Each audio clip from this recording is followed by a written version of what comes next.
अब हम मध्यम पुरुष एक वचन, मध्यम पुरुष में क्या प्रत्यय लाते हैं, मध्यम पुरुष एक वचन में हम सिप प्रत्यय ले आते हैं। सिप में प्रकार की संज्ञा हो जाती है, दस लोप से लोप होकर के सी शेष बचता है। स्या आप जानती हैं, यदि लिंग लकार ली लकार अथवा लुट लकार परे हो तो स्या विकिरण जुड़ जाता है सबको बाधक करके।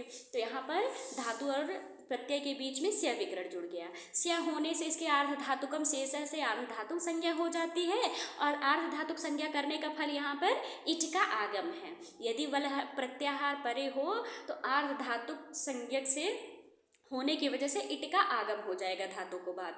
तो भू धातु के बाद इट का आगम होगा, इट में टकार की संज्ञा होकर लोप हो जाएगा, ई शेष बचेगा। हमारा रूप बना अ प्लस भू, भू प्लस ई प्लस स्य प्लस सी।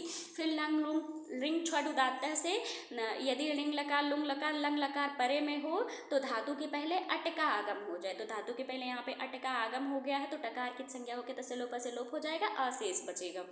अब हमारा रूप क्या बन गया, अ प्लस भू प्लस ई प्लस स्य प्लस सी, ऐसा हमारा रूप बन गया। फिर सार्वधातु का धातु का एक सूत्र आता है, यह क्या कहता है, यह कहता है कि सार्वधातुक अथवा आर्ध धातु प्रत्यय परे हो तो इगंत धातु को गुण हो जाए। तो भू में जो उकार है उसको गुण होकर के भू बन जाएगा। अब हमारा रूप बनने गया अ प्लस भू प्लस ई प्लस स्य प्लस सी। अब एचो एवयाव से एच प्रत्याहार के बाद यदि कोई अच हो तो उसको अब आदेश हो जाए, एच को क्रम से अय अब आय आव हो जाए। तो यहाँ पे ओ है, ओ को ओ के बाद ई है तो ओ एक एच प्रत्याहार है, एच प्रत्याहार के बाद ई एक अच वर्ण है, अच होने की वजह से ओ को अब आदेश हो गया। तो हमारा रूप बन गया अ प्लस भव प्लस ई प्लस स्य प्लस सी। फिर आदेश अप्रत्ययों से दंत्य सकार को हम मूर्धन्य सकार करके अभव प्लस ई प्लस स्य प्लस सी, ऐसा हमारा रूप बन गया। फिर इतश्च से हम नित लकार में आए हुए इकार का लोप कर देंगे। तो स में जो ई है उसका हम लोप कर दिया, अब हमारा स्य बन जाएगा। अब इस स को सजसो रू से रू हो जाएगा, खरावसानो विसर्जनीय से विसर्ग होके अभविष्य रूप हमारा सिद्ध हो जाएगा।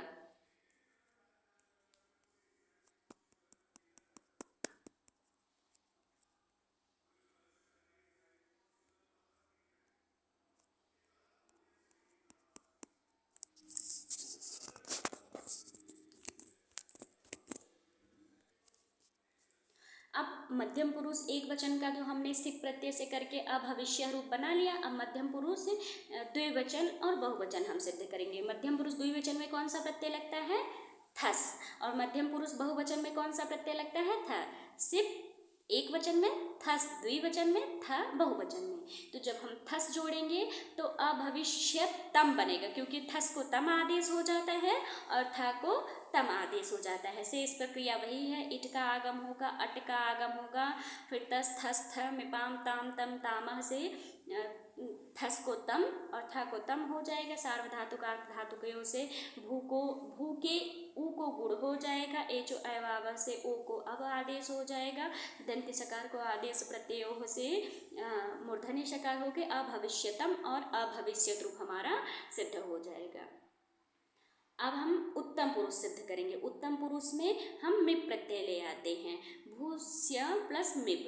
मी में फिर वही अर्ध धातुक संज्ञा होने से इट का आगम होगा, भू में जो ऊ है उसको हम सार्वधातुक अर्ध धातुकयों से गुण करके ओ कर देंगे, एचो अयवा यावह से हम अब आदेश कर देंगे। लंग लुंग लिंग छठ उदात्त से अट का आगम हम कर ही चुके हैं, जितने भी प्रत्यय लगेंगे लंग लकार में सबके धातु के पहले अट का आगम हो ही जाएगा। अट में अशेष बचता है, टकार का लोप ही हो जाता है। तस्थस्थ मिपाम ताम तम ताम से मी को अम आदेश हो गया और अमी पूर्व से रूप बन सिद्ध हो जाएगा हमारा अभविष्यम। अमी पूर्व क्या कहता है, यह कहता है कि अक वर्ण के बाद, अक वर्ण के बाद स्या में जो अ है वह अक प्रत्याहार के अंतर्गत आता है।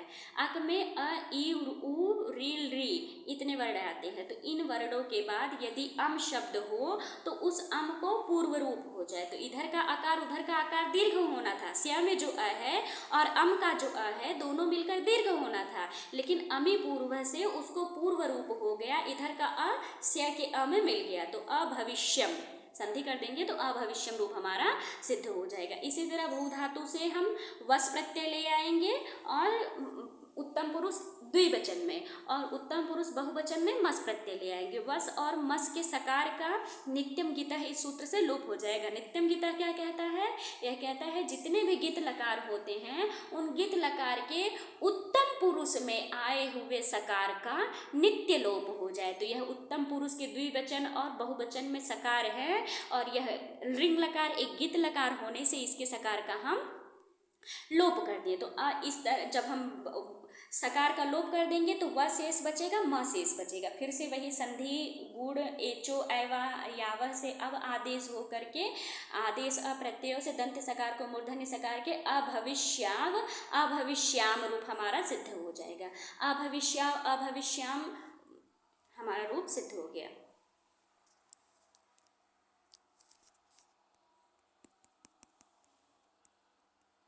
चलिए मिलते हैं नेक्स्ट वीडियो में।